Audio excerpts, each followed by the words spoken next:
Call to order the regular meeting for the Colonial Heights School Board this Tuesday, August 26, 2025, 6:30. Dr. Cox? Here. Ms. Kachuba? Here. Ms. Walwer? Here. Ms. Woody? Here.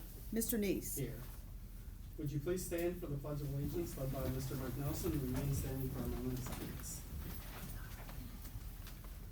I pledge allegiance to the flag of the United States of America and to the republic for which it stands, one nation, under God, indivisible, with liberty and justice for all.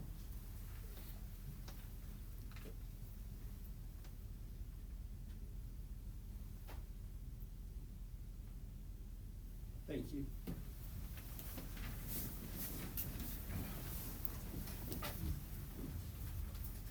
For announcements, first I'd like to welcome Councilman Skalak. Thank you for being here tonight. As well as for welcoming our new student representative, Blake Underhill. Happy to have you join us for this school year. Any other announcements before we begin? All right. We have a motion for the adoption of the agenda. Second? Second.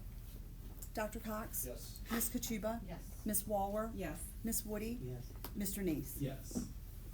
All right, we'll move on to item 7, which is delegations.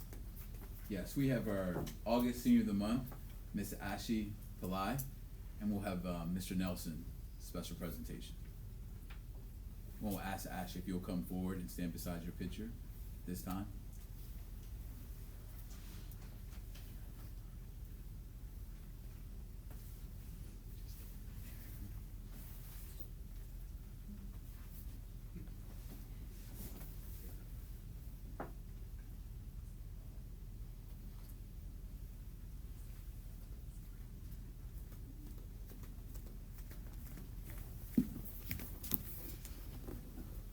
A time-honored tradition at Colonial Heights High School is honoring one senior every month of their senior year as the Senior of the Month.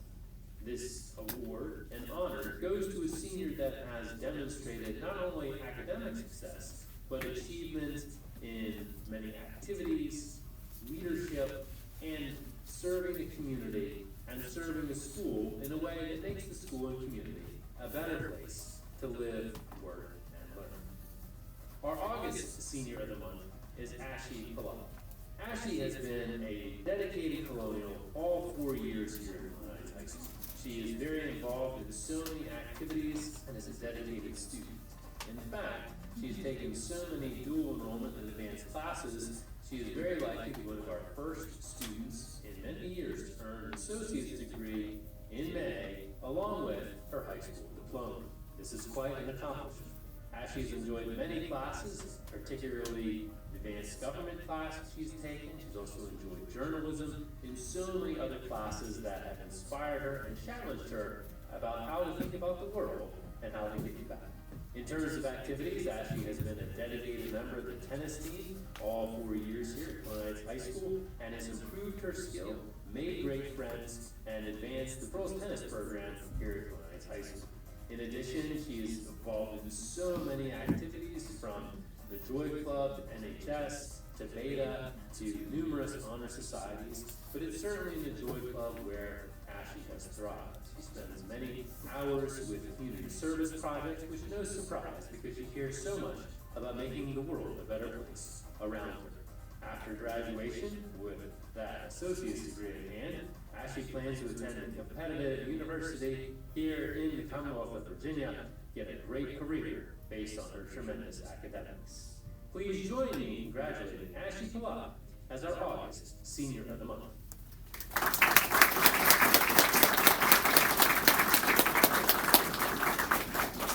We're proud of you. We can have your family come forward and take a photo also.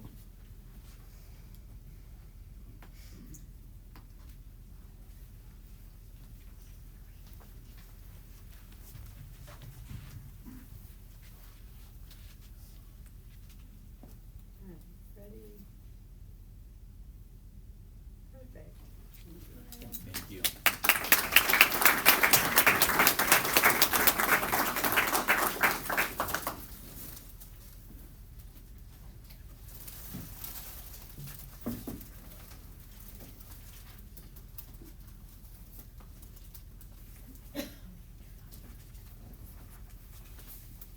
Next, we'll have Dr. Newman come forward to present our Teachers of the Year and our Staff Members of the Year.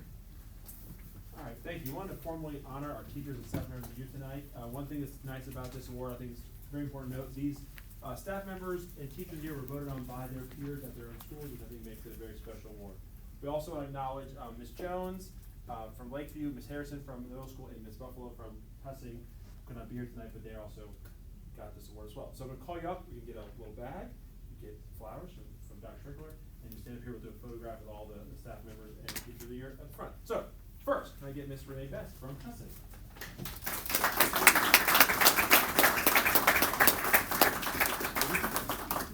Just survived the first week of kindergarten this year.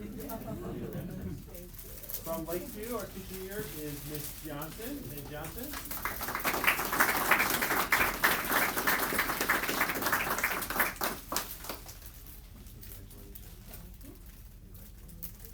From North Elementary, Ms. Tammy Young.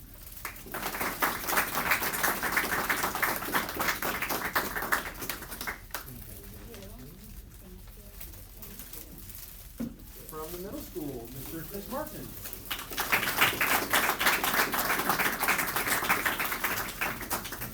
Okay. We won't tell us. We won't tell us much. From the high school, our staff of the year, Ms. Mary Vaughn.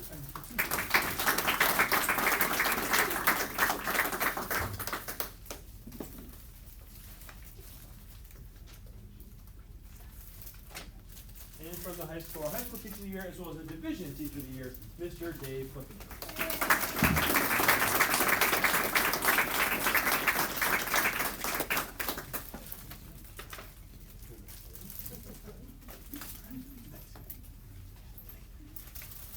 One more round of applause for our teachers and staff members of the year. Smile on this card for a photo there.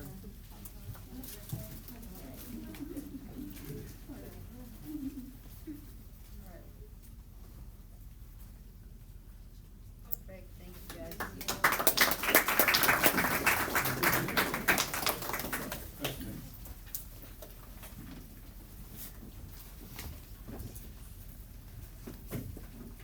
And now we'll have Mr. George come forward to present a special award.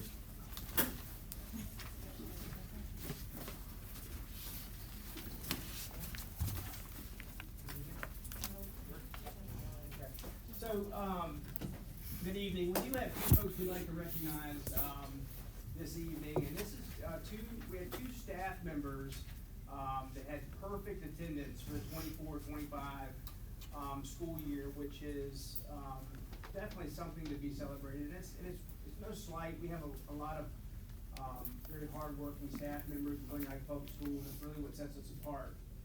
But we do have two folks that did not miss one day. And both of when we were looking at the report a couple months ago, when we inquired about this, both of them are teachers. So just think about that accomplishment. I mean, think about it in the a week of a teacher, how many kids and how many germs, for example.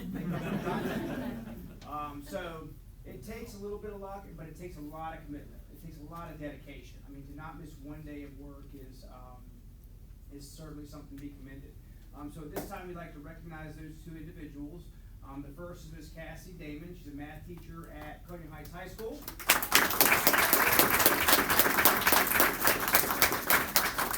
Damon has been with us since 2011.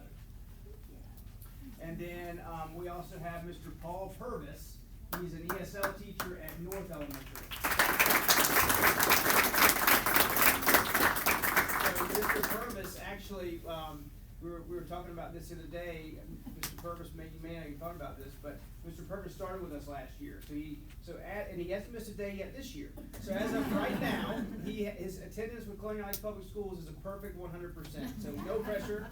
We do thank you both for your commitment. So my dad did 35 years, retired with no absences, so that's my pride. So that is Go to work. Perfect.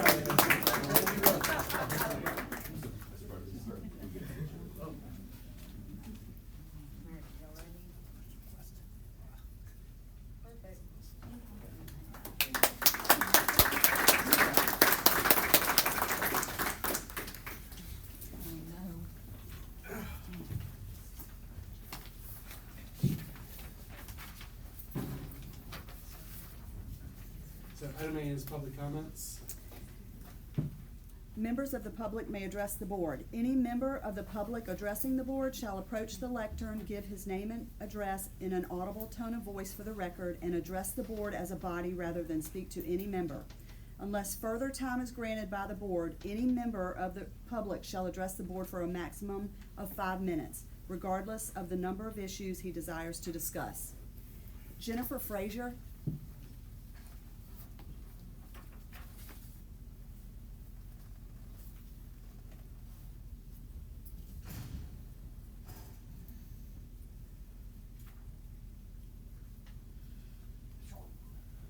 I put all this pressure on me. My name's Jennifer Frazier. I live at 1219 Elmwood Drive in Coronel Heights, Virginia. If y'all don't know where that is, that's right behind Mount Pleasant Baptist Church, right off of Conduit.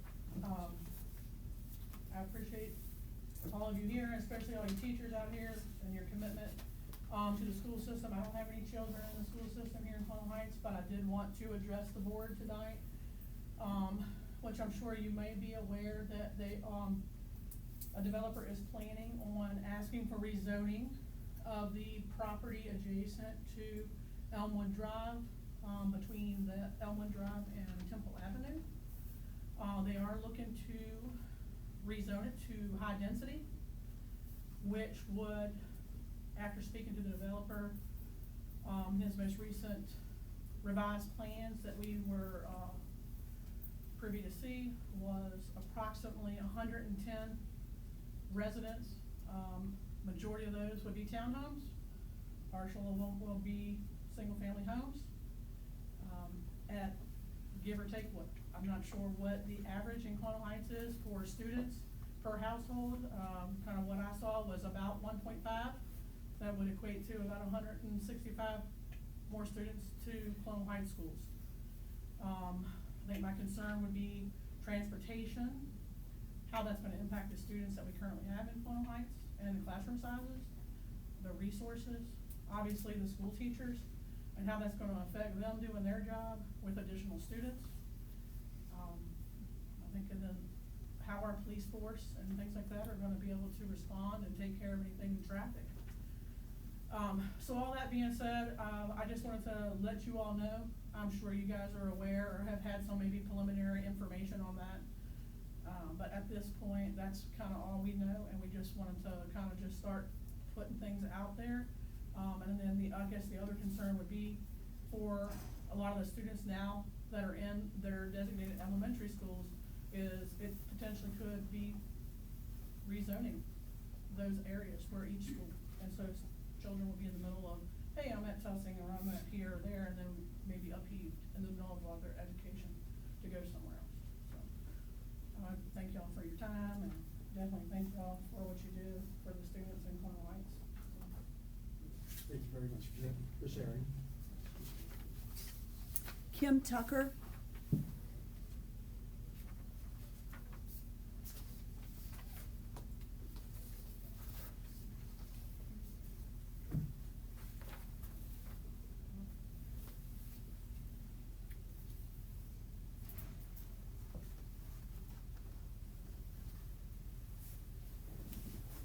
Good evening, I'm Kimberly Tucker. I also live at 1219 Elmwood Drive. I am the backup, just in case we ran out of the 5 minutes, which we did not. So, I'm looking over my notes, I think pretty much Jennifer covered it. The main issue would be the resources that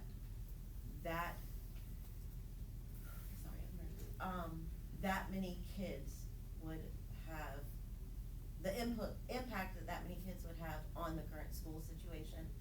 I know that people move to Colonial Heights specifically because of the schools, and specifically for the elementary schools. Cause if you look at Chesterfield County, unless you're in Enon, you're out of luck.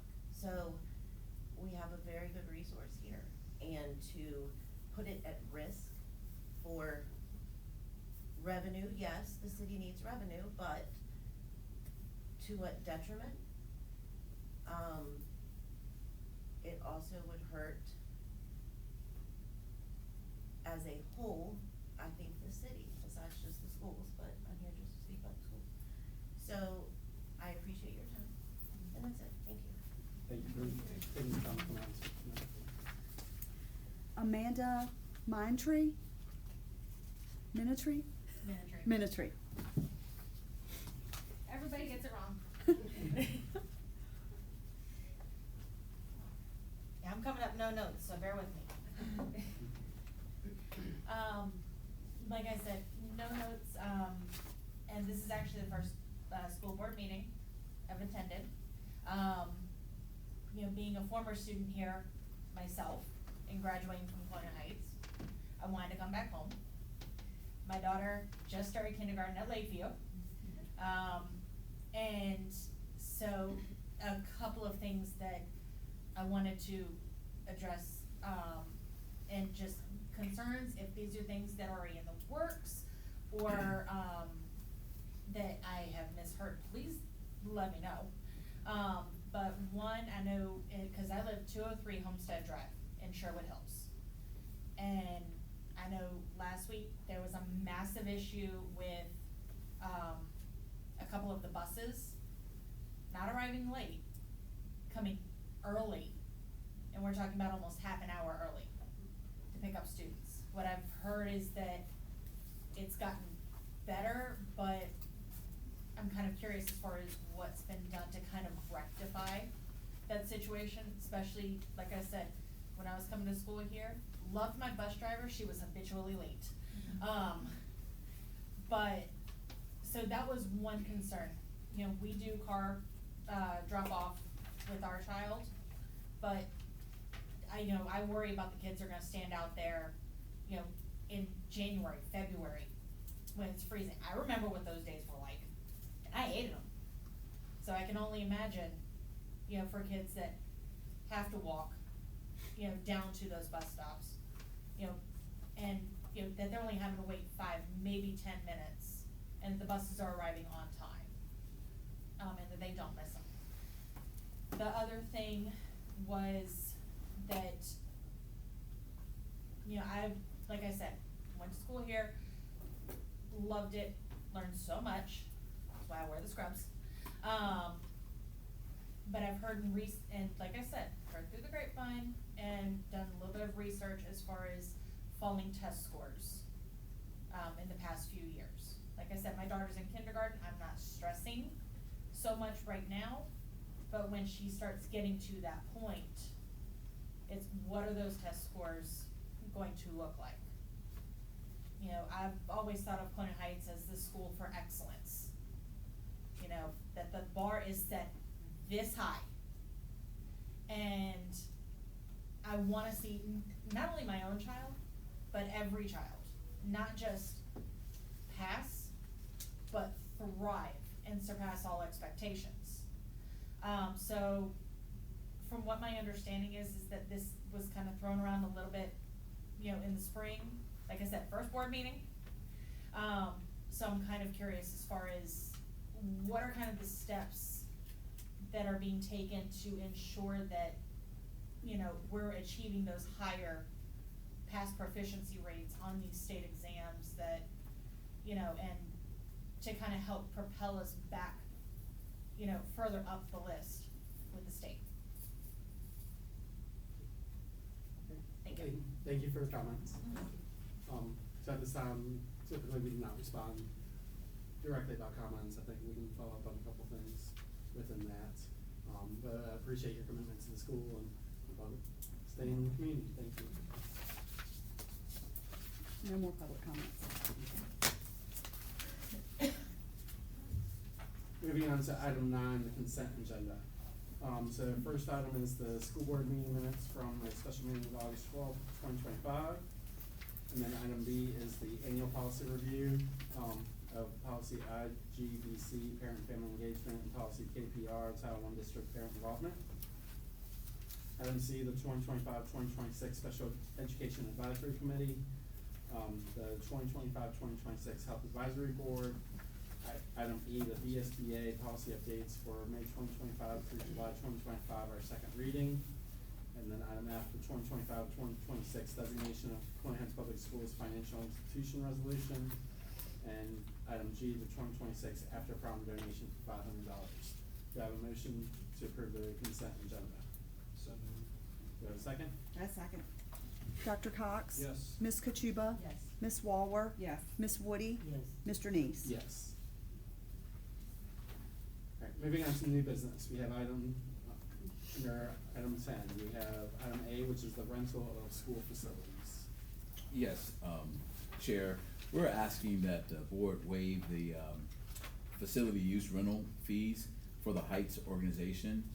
They're newly formed, they're in their second year, and they run our tackle football, flag football, and cheerleading programs, that are offered to our students in the city. Currently, as they're starting off, we have asked to meet with them and to review, their financials to see, what benefits this provides to us, and we've also reached out to our rec department to see, and so there's no other options for our students at this point in time within the city, and we would like to keep this program, which is doing well at this point in time, and of their participants, there is an ability to allow outsiders to participate, but about 83% of the participation in that organization is students of Colonial Heights Public Schools. Any questions from the board? I do just want to commend the organization, I feel like they've done a great job of growing the program for our students. Do I have a motion for approval? So moved. Do I have a second? Second? Dr. Cox? Yes. Ms. Kachuba? Yes. Ms. Walwer? Yes. Ms. Woody? Yes. Mr. Neese? Yes. Item B is to delete policy JFCZ, the cell phone use policy. Okay, so, we have adopted in our consent agenda on our second read, we have kept our same cell phone policy, but we've added the, recommendations from the executive order, which, defines definitions of full day, instructional time, and it also put the line in that, no student can be disciplined, strictly for the use of a cell phone or possession of a cell phone, but, and so what we're asking at this point in time is to, we can't carry two policies, to delete the former policy, because we've adopted the policy with those, adjustments. Any questions on that?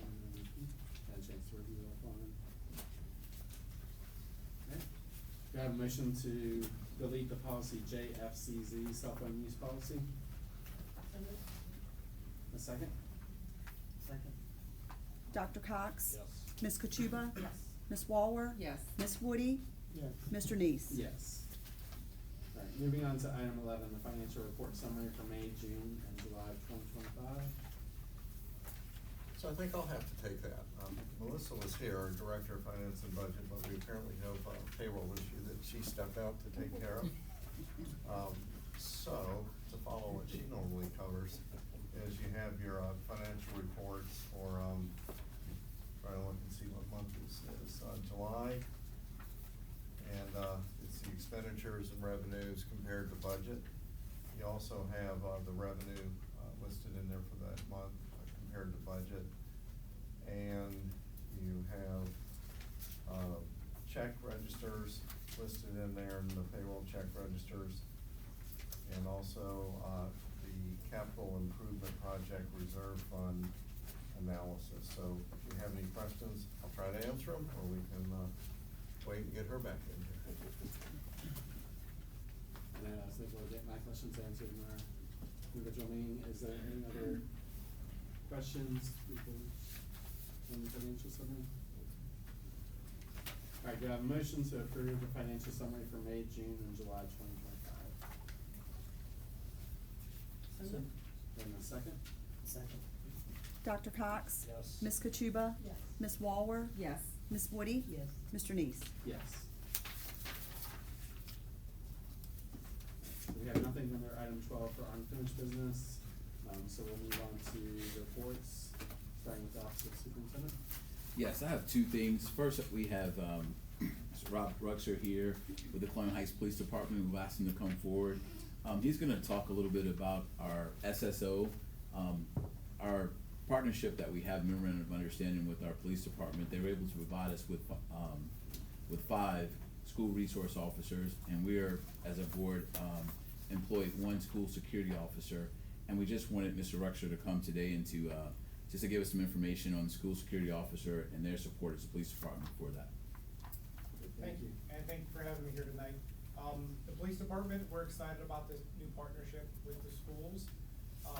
For what, to kind of explain what the differences are between a school resource officer and a school security officer. A school security officer, there are specific guidelines in the code who says who can be a school security officer.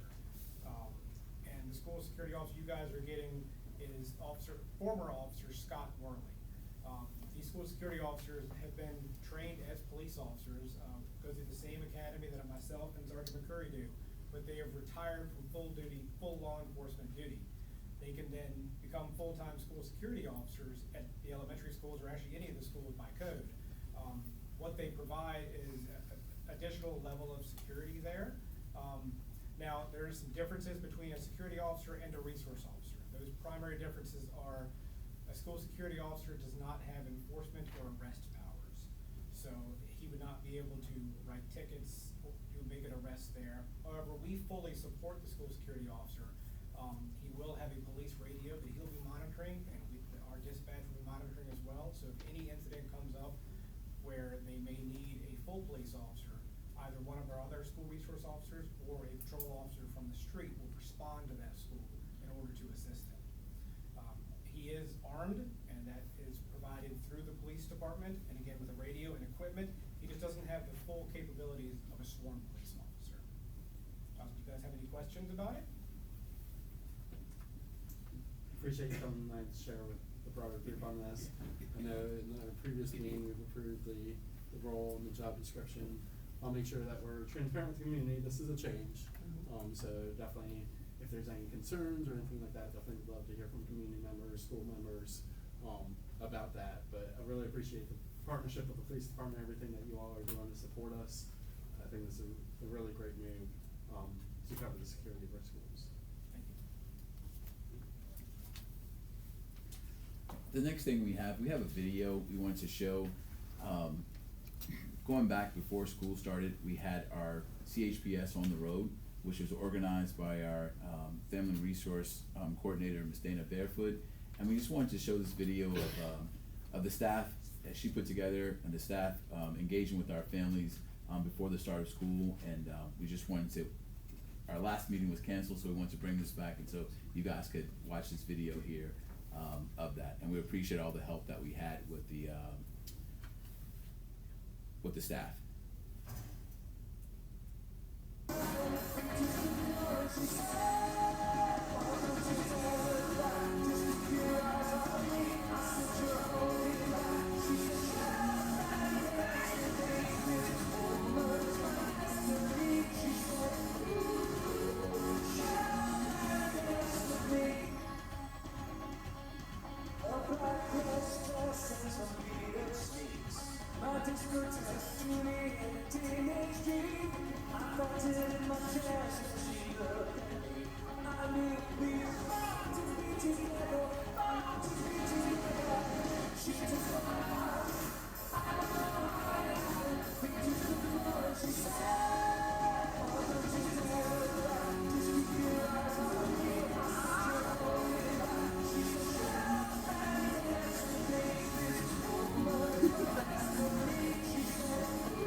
we just felt like it was a great way to kick off the school year, and we're excited to make improvements and continue to engage with our families and go out to them and not just always have them come here. Yeah, it was a great program. I was able to visit the teams that were out there on the second day they were doing it. It's definitely hot, so I appreciate the effort that everyone put in, the time everyone put in, and it was great the media covered it, and so that was also a great reflection of our schools and our staff, so really appreciate the work that went into that.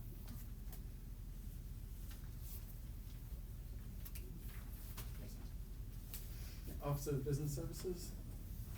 So I just got a couple things to mention. One is the cell phone signal booster project that we're doing at the high school in Tussing. The equipment has been ordered, it's ready to come in. They plan on starting that the second week of September and getting after it. The other item I'll mention, kind of in honor of Craig Skalak, who's here, the retired director of Parks and Recs.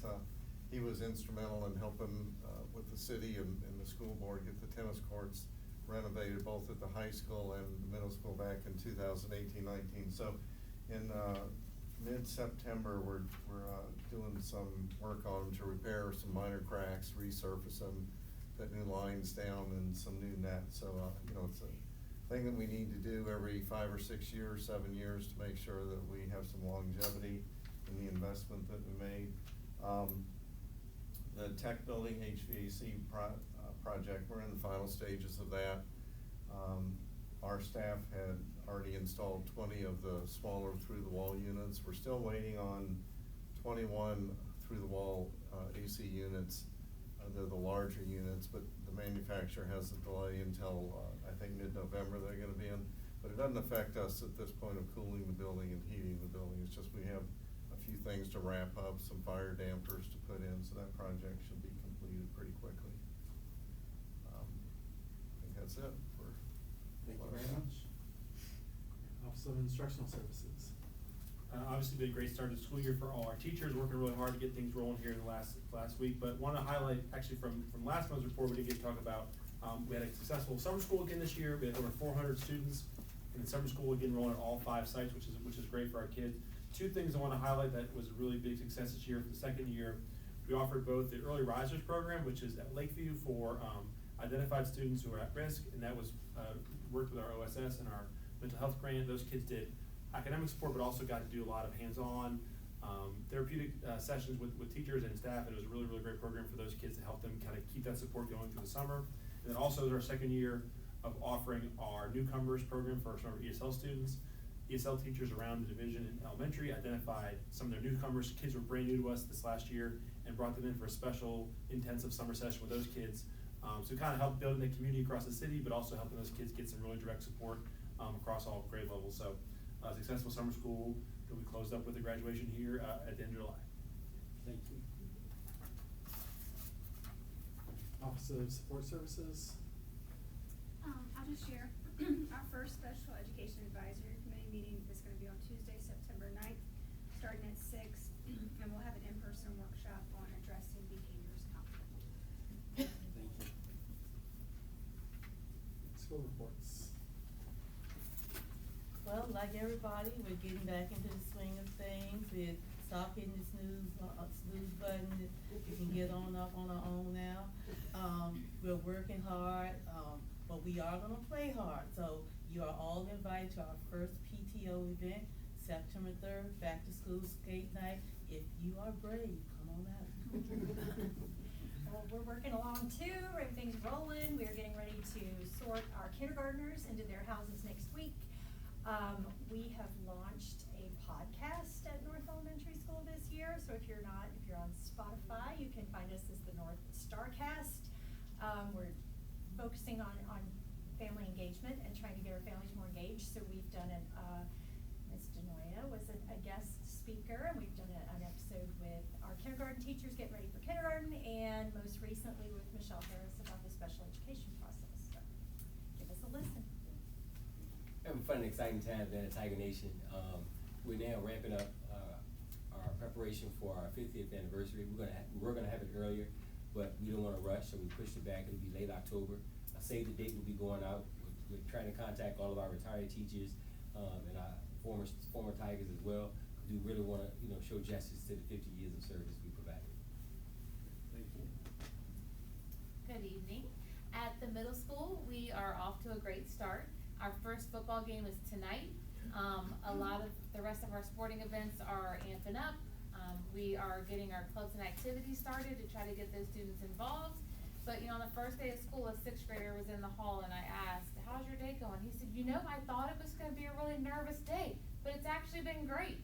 And so that's about as great a report as I can give from babies in their first year of middle school. Thank you, Ms. Butler. And I would say that a similar thing from the high school, just as much as a sixth grader starting at the middle school can be challenging, our ninth graders, high school can be pretty intimidating, so 14-year-old going to school, there's 18 and 19-year-olds. But what's so great at our high school is seeing the seniors help out those younger students, guide them. I watch it every year, and it's just really an incredible thing. And our students step up and lead, and so I'm gonna let one of our leaders tell you more about the school and what's coming up.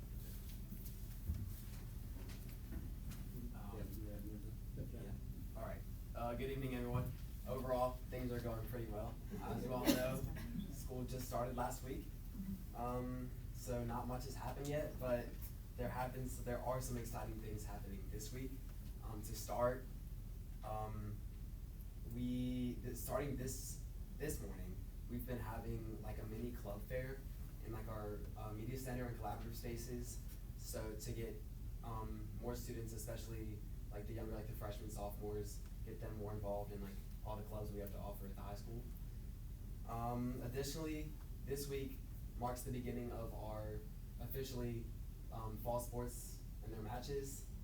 Volleyball last night, we just won against Highland Springs, and field hockey like 2 hours ago just won against King William. And speaking of sports, our first football game is this Thursday, and so is our fall sports pep rally, which everybody is looking forward to. We're gonna have games, introduce the teams, it'll be a good time. And that's all I have. Thank you, everyone. Thank you. And then under committee reports, we have the Gift Advisory Annual Report. Hello, everyone. How are you guys? So, Gifted Advisory, we have been moving at the high school to going to our associates program. We added a lot of classes. Differences this year, we changed our the college tours. It used to be election day, and that didn't always give some of our kids who are doing early admission, they didn't have enough time to apply and go to those colleges. So we moved it a little earlier so that they did have time. Also, some of the college trips did go to 2 colleges instead of 1 in that day, so that helped out some of those kids that were doing early admissions and be able to go to 2 colleges in one day, 2 classes. We do have a number of students that will graduate this year with that associate's degree, which will help a lot of students and parents monetarily, because they will have those 2 years in and not have to pay for that. I am focusing on high school just because we've always had really strong gifted programs in our elementary and our middle school, and we have not deviated from that. We've always had our promise, our gifted programs. Elementary, y'all do a fabulous job. Middle school's always done a fabulous job, and the high school is where we've really been focusing on giving them an opportunity, because that's where our kids have more of a choice, and they can decide whether they're gonna do it on their own or whether they're gonna sink or swim kind of thing.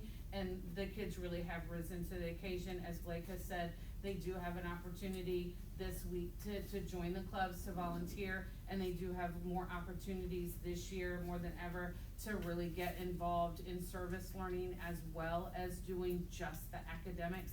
And I think that a lot of them are stepping up, because we do need them not only to graduate with that associate's degree, but also to be able to give back to the community. And we are trying to push not only our gifted kids, but all of our kids to really give back to the community, because I think that as the Colonial Heights city itself, we do want our kids to do that. But with our gifted kids, we have been pushing that a whole lot. And we have lots of more new AP classes that they're able to take. Lots of things that we're reaching out to offer to them. that especially with a small school system that we don't normally have, and we do appreciate the school board giving us the opportunity to offer that for our kids. And the Gifted Advisory Board appreciates the support that you guys have always given us and allowing us to do for our kids, so thank you. Thank you. Definitely appreciate all the numbers and everything that goes into that. So moving on to item 14, board member comments, and superintendent comments, anything before we close? So I had two things, and I'll be quick. Mr. Ridley, I really appreciated the CHPS on the road video. I think that engagement and outreach is so important, and it was just really nice to see a record of it. Heard great things about that.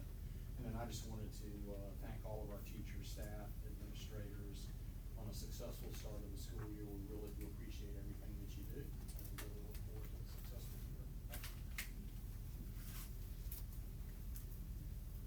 Great. Do you have a motion for adjournment? So moved. And a second? Second. All in favor? Thank you all.